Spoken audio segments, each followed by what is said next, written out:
Você tem que perguntar, eu não sou o ministro, você tem que perguntar ao governo, aos ministros. É o que nós fazemos, cotidianamente. Você já Nos chegou a últimos fazer 4... essa pergunta para eles? Sim, nós não pergunta não. E eles Nós não fazemos responderam o quê? pergunta, a gente cobra, exige.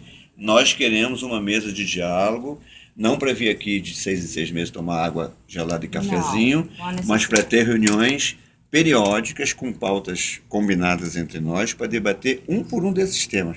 Por exemplo, um tema: por que as verbas publicitárias do governo federal são distribuídas para a SECOM do jeito que são distribuídas? Vão todas para a Rede Globo, para as grandes emissoras de mídia, e a mídia comunitária, popular, alternativa, sindical, não ganha a publicidade do governo federal. Como é que a gente vai conseguir fazer o contraponto a essa mídia privada, comercial, se o próprio governo, que se diz progressista, que quer democratizar a mídia, não apoia as mídias populares, comunitárias, alternativas, públicas, com verbas públicas? Tá certo. Então vocês pararam exigindo essa mesa Nós de não paramos, negociação. nós tivemos com Vocês o estão parados Bersolini em aí? janeiro, tivemos depois em março com o ministro da SECOM e o da Secretaria-Geral, e agora, semana passada, tivemos com o da Cultura. E a todos eles nós dissemos a mesma coisa. Queremos uma mesa interministerial para debater todos os temas da comunicação. E vamos agora, temos um tempo, para agora voltar a cada um dos ministérios e dizer: vem cá, já viemos aqui, entregamos os nossos documentos, qual é a resposta de vocês? Um pouco isso que você está perguntando. Qual é a resposta de vocês? Pode, não pode? Pode, mas desse jeito, não pode daquele jeito? Porque eles recebem a gente educadamente, dão um cafezinho, água gelada. Toda a formalidade. A formalidade dizem que, na essência, tudo que nós estamos pedindo é absolutamente correto, que eles também apoiam e tal. Vão estudar o caso, vão ver como é que faz e tal. O ministro das Comunicações nos disse que apesar de nós também reconhecemos, eu acabei de falar para o Marco Ribeiro, ninguém acha que é maluco, que acha que nessa correlação de forças no Congresso Nacional é possível aprovar qualquer projeto de lei muito avançado. Então nós não queremos agora a discussão no Congresso Nacional. Deixa eu passar um pouquinho o tempo, porque o tempo é o senhor da razão, como diz o outro. Daqui um ano e pouco, o Cunha sai da presidência da Câmara, há uma outra correlação de força. Tá? Mas nós queremos que o governo inicie o debate sobre a nova lei do marco regulatório das comunicações. E eles disseram para a gente que sim, que é possível. Fazer o debate é possível. Tá. Então falta eles dizerem para a gente o seguinte: como é que vai ser feito esse debate com a sociedade? Entendi. Então, vão ser conferências, vão ser mesas redondas, vão ser seminários. Já é um caminho, né? Obrigada. Guilherme, qual a avaliação que você faz sobre esse processo de democratização da comunicação nesses 13 anos de governo do Partido dos Trabalhadores? Desculpe fazer uma retificação, não há 13 anos de governo do Partido dos Trabalhadores. Há 13 anos de governos que eu posso caracterizar como governos democráticos e populares, onde o Partido dos Trabalhadores tinha e continua tendo uma presença importante, porque tanto a candidatura Luiz Inácio Lula da Silva como Dilma Rousseff vem do Partido dos Trabalhadores, mas não é um governo só do Partido dos Trabalhadores. A sua pergunta é equivocada, porque pressupõe que o governo é só do Partido dos Trabalhadores. Não, é um governo de coalizão, é um governo de compromisso, é um governo que é composto de forças progressistas, mas também de forças de centro e, eu diria até, sem menor problema de erro, de forças conservadoras. Há forças conservadoras no governo, ou o PP, o PR, o PRB, o PTB, o PMDB, não são forças conservadoras no Brasil hoje. Estão no governo. Então é um governo de composição. A minha avaliação é que tivemos sim alguns avanços. Vou dar exemplo de 4 avanços que aconteceram nesses últimos 12 anos e meio, né? Nós não completamos 13. A criação da EBC, Empresa Brasil de Comunicação, uma empresa pública de caráter nacional, pela primeira vez um projeto nacional de políticas públicas na área de comunicação pública importante. Não que não tenha havido antes a Radiobras, a SERP, a TVE e tal, mas essa, pela primeira vez, a tentativa de criar uma empresa pública forte, nacional de comunicação, para construir um sistema público, 2 redes de rádio e de televisão pública. Segundo, a Lei de Acesso à Informação, a chamada LAI, que dá direito a qualquer cidadão pedir informações a qualquer órgão público do governo federal, estadual e municipal, para saber para onde vai o dinheiro, como ele é usado, quais são os projetos, quem ganha o quê, etc, etc. Então, a Lei do Acesso à Informação, que pouco cidadão conhece no Brasil ainda, já é bastante utilizada no plano federal e pouco nos planos estaduais e municipais, é uma vitória também do nosso movimento. A lei do chamado SEAC, Serviço de Acesso Condicionado, que é a chamada lei da TV a cabo, recentemente regulamentada uma segunda vez, que garante a questão da cota de produção nacional na chamada TV a cabo. Hoje, quem vê TV a cabo percebe, dos 2 últimos anos para cá, que aumentou a produção de conteúdo nacional na chamada TV por assinatura. Essa é uma conquista também nossa, do nosso movimento. Quarta decisão, o maior avanço que nós tivemos nesses últimos anos todos foi a aprovação do Marco Civil da Internet no Brasil, que é considerado internacionalmente como um paradigma, um exemplo a ser seguido, tanto que os nossos reguladores, particularmente o deputado federal Alessandro Molon, do PT do Rio de Janeiro, que foi um relator desse projeto na Câmara Federal, está sendo chamado para debates no mundo inteiro para saber como é que nós conseguimos criar essa lei no Brasil. Então, nós tivemos avanços? Sim, tivemos. Porém, consideramos que para 12 anos, mais de 12 anos, né, estamos já com 12 anos e meio de governos democráticos, que se dizem democráticos e populares, nós estamos perdendo o bonde da história, porque já podíamos ter avançado muito mais nessa luta pela democratização da comunicação. Um exemplo é essa luta nossa por uma nova lei, por um novo marco regulatório das comunicações. É incompreensível como governos democráticos e populares, que são tão criticados, tão manipulados, tão vilipendiados, né, a informação é tão deturpada na mídia privada e comercial, né, contra esses governos, como é que esses governos até hoje não tiveram a coragem de enfrentar os barões da mídia e democratizar efetivamente a mídia com uma lei mais republicana e mais democrática? Orlando, você falou dos avanços, né? De alguns avanços aí do governo, mas aonde você pode e consegue abrir aí de algo que não deu certo, que o governo fracassou, onde que está o erro desse governo que agora está sendo tão criticado? Acabei de dizer, que a gente pode falar assim. Na questão de uma lei maior. Não acho que essa lei maior, também só para esclarecer, porque às vezes as pessoas cometem um equívoco e acham que tudo se resolve numa lei.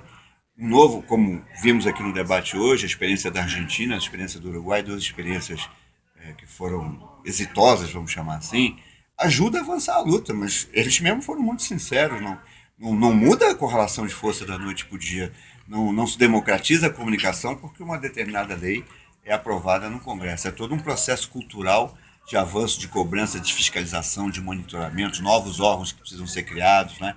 Agências, reguladoras, etc. Então, eu acho que onde o governo mais fracassou foi nessa não tentativa, né, nessa omissão de se fazer o debate sobre a regulação da mídia.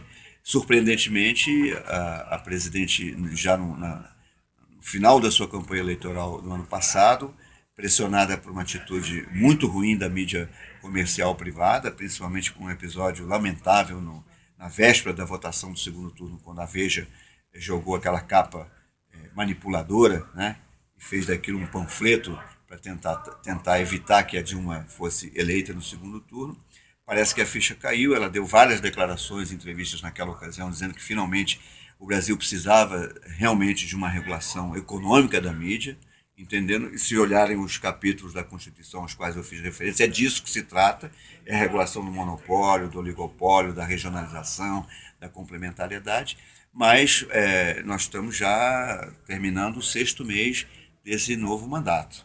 Como eu disse, já tivemos conversas promissoras com o ministro da área e com outros ministros, mas é preciso mais do que conversa, é preciso ação. O governo precisa dizer à sociedade civil e ao povo brasileiro ao que ele veio nesse capítulo específico da comunicação. Se ele está realmente decidido a fazer esse debate, a enfrentar. Isso não quer dizer que o governo já tenha lado e já tenha que ter um projeto. Nós não achamos que necessariamente o nosso projeto é o projeto do governo. Isso é um debate a ser feito. Nós não achamos que a sociedade é feita só de trabalhadores, né, ou só de esquerda, ou só de setores progressistas e populares.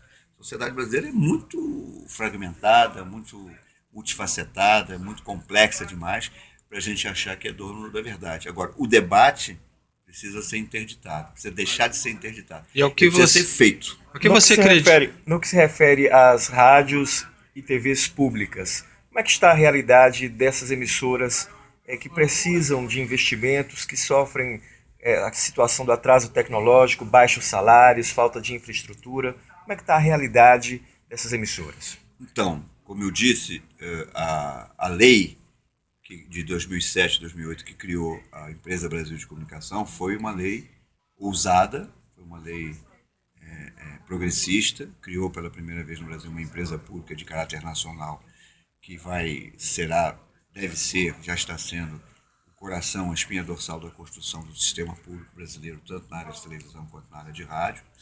Mas, como eu disse, mais uma vez, uma lei apenas não basta, né? Tem que ter investimentos, tem que ter políticas públicas, tem que ter políticas integradas. Você viaja para os estados, você vê os sistemas públicos nos estados, as TVs universitárias, as TVs culturais e educativas, muitas vezes ligadas a governos estaduais, totalmente depauperadas, sucateadas, sem investimentos, sem gestões democráticas. Então, um pouco o projeto da EBC precisa sair do coração da EBC e precisa ser realidade no resto do país. O sistema público brasileiro ele ainda está em processo de construção. Quando a gente olha para experiências como a da BBC de Londres, como da experiência francesa, da TV France, da Rádio France, a TV espanhola, nacional, a TV portuguesa, ou mesmo a RPA e a PBS norte-americana, são sistemas públicos fortes, consolidados e competitivos, né? Nesses países, só para te dar uma ideia, os 2 programas de rádio de maior audiência nos Estados Unidos são todos 2 da área de comunicação pública. São todos 2 programas feitos, produzidos e divulgados pela RPA, que é o que seria a Rádio Nacional, vamos dizer assim, norte-americana. Qual a sua posição sobre a terceirização e esse projeto que visa tirar a contribuição associativa dos sindicatos? Não fosse um ex-dirigente sindical, é óbvio que essa é uma proposta de cunho neoliberal para tentar precarizar as relações de trabalho, né? Fazer com que um número cada vez maior de trabalhadores sejam obrigados a oferecer sua força de trabalho em condições de remuneração mais desfavoráveis e sem ter a possibilidade de ter os benefícios sociais que a CLT já garante para a grande massa da classe trabalhadora, né?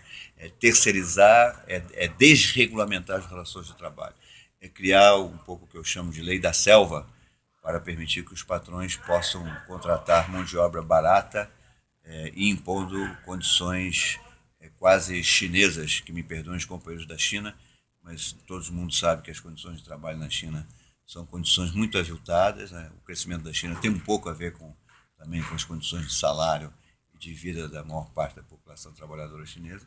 E eu acho que eles querem se pautar um pouco para essas experiências e trazer para cá experiências que certamente não tem nada a ver com a nossa realidade. Seria um retrocesso para tudo que o país conseguiu avançar nesses últimos 12 anos. Em uma forma clara, para a população, se você pudesse dizer para todos, de uma forma clara, principalmente para a maioria da nossa população que é inculta, né? Um povo mais humilde, que não tem tanta cultura, para eles entenderem, o que você diria para eles entenderem sobre a terceirização, para que eles entendessem que isso é prejudicial para eles?